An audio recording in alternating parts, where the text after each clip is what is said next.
Let's continue on trigger. This is the syntax of our trigger, and basically in PL SQL trigger syntax breakdown will provide you the outline structure for creating this such trigger. If we're going to break it into small pieces or step by step to understand the components and their roles, we have to fully understand the general syntax of a trigger. Okay, to begin, we can see the components mentioned that there is a create or replace trigger name, and this creates a new trigger if it doesn't already exist, or it definitely replaces the existing one if the trigger have the same and existing name already. So that clause is will going to execute when we are working on the trigger. Next, or it followed the trigger name, of course. The trigger underscore name there is definitely the name must be unique within the schema, and we don't want to compromise with the other existing one. Perhaps if there is an existing one as per the clause mentioned, it definitely replace. Second, we have this before and after triggering event. And what is this? And of course, this will going to specify. It will going to specify the trigger that it should be fired either before or after. And of course, if we selected the before, it's either will going to fires before the triggering event, such as example of DML insert, update, delete, which we have mentioned on our previous slides, and it will going definitely be executed. And if is it after the trigger fires after the triggering event is completed, right? Still under the triggering event, we have this event that causes the trigger to fire, that it can be one of, just like I said, it could be insert, update, and delete. So it might trigger fires after before an insert operation on the specified table, or update the trigger fires after or before an update operation, or either it will going to delete the trigger fires after or before a delete operations, right? So on table will definitely be a specific table or a certain view object that will trigger on that associated, which a trigger will fire when it was specified on the event occurs on this table or a view. There will be a for each clause over there, that this will be kind of optional though, but perhaps maybe it's also important to know that if the for each will be included, the trigger will fire once for each row affected by the insert, update, or delete operation, right?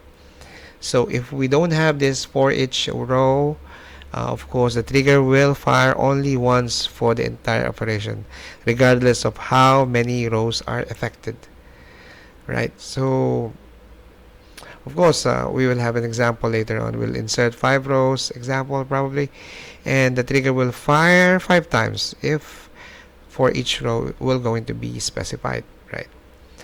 Of course, next clause there will going to be the follows another, right, or underscore trigger name there.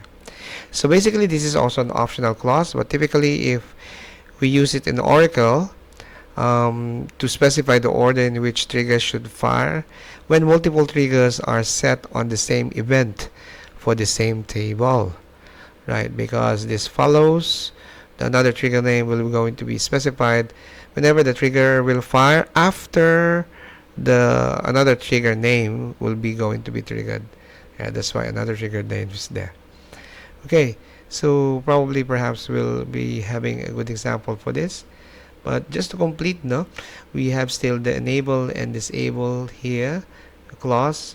Whenever we specify this one in our trigger, it has to be enable or disable. But we have an option. Normally in Oracle we have this open there with, we could also disable a certain trigger, right? Of course, if we enable, the trigger is enabled immediately after the creation, and normally that is by default, by the way, and we can also manually disable or alter this one when the trigger is created not be enabled. You need to manually disable this one later, right, or enable it once again later when you need it, right.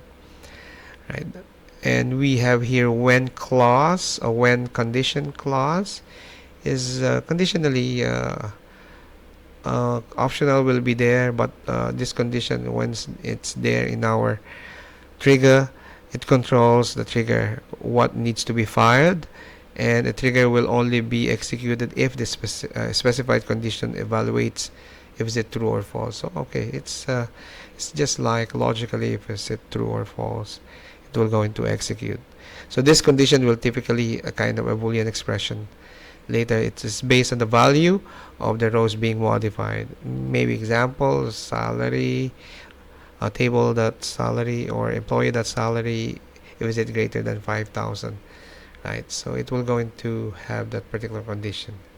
So perhaps, of course, the declaration section here, declare section here, is definitely is another option of where we could declare the local variables here, and cursos or even exceptions that are used within the trigger. And this section is optional though, but not all triggers needs to declare variables sometimes, but if the trigger requires them, for example, for maybe some complex logic, we should have to use this particular section, right? So we could have another example for this one. Whenever probably we can declare a new salary, perhaps would be binded to a new dot salary, right? We will come to see this one in our exercises. Another one is the begin and end section. Of course, it's a part of our PL that this execution statements for that particular trigger is where you can write the logic when you should execute that trigger is been fired up. And the code definitely between this begin and end clause is definitely will be going to be executed whenever the trigger event such as insert, update, or even delete occurs, depending on the condition you've set, right? So a certain execution block, of course, later it's good to see for like timestamp maybe, or if you're inserting, it will take the system date of a certain server or a certain operation like a log table. So right, so probably we could end up with this one, and we'll have a specific example to have a complete trigger, so that we could understand how each one of the execution part of the trigger syntax we're going to implement. And of course, we're going to be also be working on how to execute this one eventually later, right? So we'll see you once again for the next slides for a specific example now. So this this part of the topic is only breaking down all the syntaxes, detailed more syntax of our trigger components. Okay, so bye bye for now.